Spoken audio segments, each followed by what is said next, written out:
ایک مرتبہ ابو بکر رضی اللہ عنہ نے رسول اللہ صلی اللہ علیہ وسلم کا ذکر کیا کہ آپ صلی اللہ علیہ وسلم نے فرمایا، تمہارے خون اور تمہارے مال۔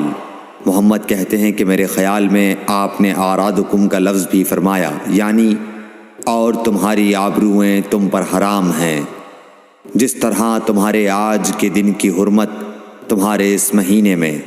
سن لو، یہ خبر حاضر غائب کو پہنچا دے۔